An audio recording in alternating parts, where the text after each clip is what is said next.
Psalm 78. My people, hear my teaching. Listen to the words of my mouth. I will open my mouth with a parable. I will utter hidden things, things from of old. Things we have heard and known. Things our ancestors have told us. We will not hide them from their descendants. We will tell the next generation the praiseworthy deeds of the Lord, His power, and the wonders He has done. He decreed statutes for Jacob and established the law in Israel, which He commanded our ancestors to teach their children, so the next generation would know them, even the children yet to be born, and they in turn would tell their children. Then they would put their trust in God and would not forget His deeds, but would keep His commands. They would not be like their ancestors, a stubborn and rebellious generation, whose hearts were not loyal to God, whose spirits were not faithful to Him. The men of Ephraim, though armed with bows, turned back on the day of battle.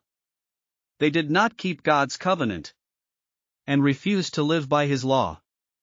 They forgot what He had done, the wonders He had shown them. He did miracles in the sight of their ancestors. In the land of Egypt, in the region of Zoan, He divided the sea and led them through. He made the water stand up like a wall. He guided them with the cloud by day, and with light from the fire all night. He split the rocks in the wilderness, and gave them water as abundant as the seas. He brought streams out of a rocky crag, and made water flow down like rivers. But they continued to sin against Him, rebelling in the wilderness against the Most High. They willfully put God to the test by demanding the food they craved. They spoke against God. They said, "Can God really spread a table in the wilderness?" True, He struck the rock, and water gushed out.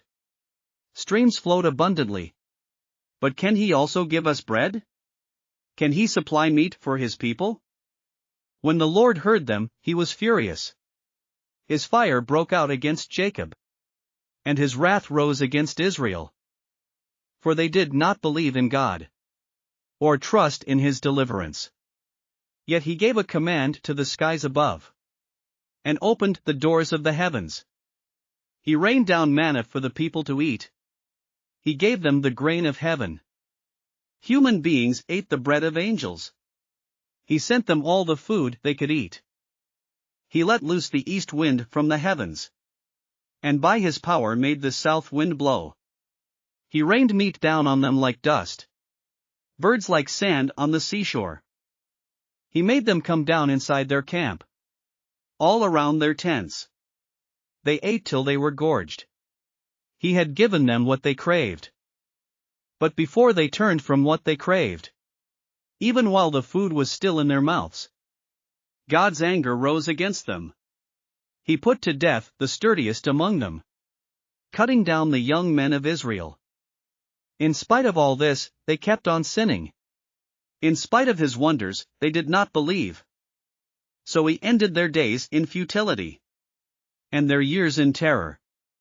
Whenever God slew them, they would seek Him. They eagerly turned to Him again. They remembered that God was their rock, that God Most High was their Redeemer. But then they would flatter Him with their mouths, lying to Him with their tongues.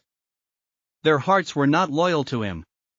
They were not faithful to His covenant. Yet He was merciful. He forgave their iniquities, and did not destroy them.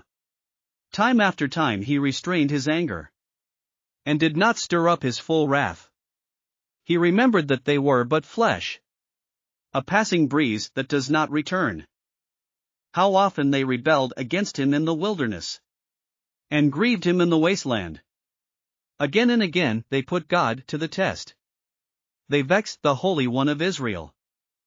They did not remember His power, the day He redeemed them from the oppressor, the day He displayed His signs in Egypt, His wonders in the region of Zoan. He turned their river into blood. They could not drink from their streams. He sent swarms of flies that devoured them, and frogs that devastated them. He gave their crops to the grasshopper, their produce to the locust. He destroyed their vines with hail, and their sycamore figs with sleet. He gave over their cattle to the hail, their livestock to bolts of lightning. He unleashed against them his hot anger, his wrath, indignation, and hostility. A band of destroying angels. He prepared a path for his anger. He did not spare them from death, but gave them over to the plague. He struck down all the firstborn of Egypt, the firstfruits of manhood in the tents of Ham. But he brought his people out like a flock. He led them like sheep through the wilderness. He guided them safely, so they were unafraid. But the sea engulfed their enemies. And so he brought them to the border of his holy land, to the hill country his right hand had taken. He drove out nations before them, and allotted their lands to them as an inheritance.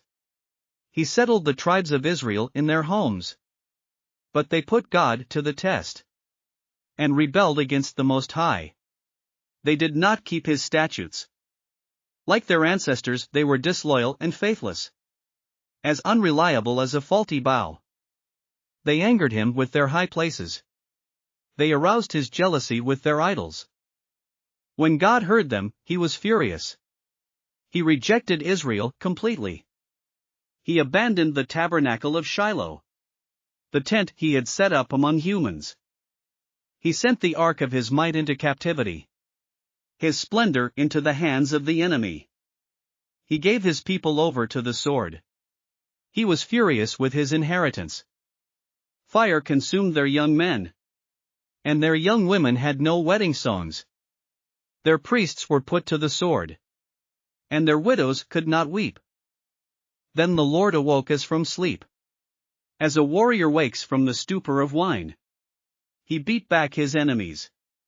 He put them to everlasting shame. Then he rejected the tents of Joseph.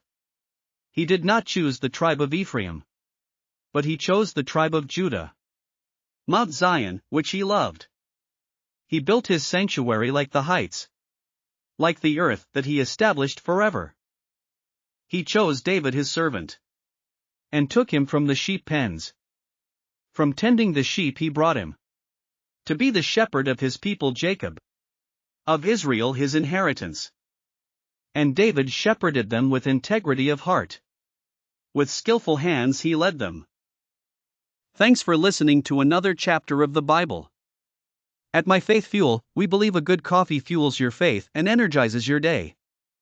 Please visit myfaithfuel.com to explore our delicious coffee blends. Part of each purchase goes to training worshipers around the world. Thanks for listening.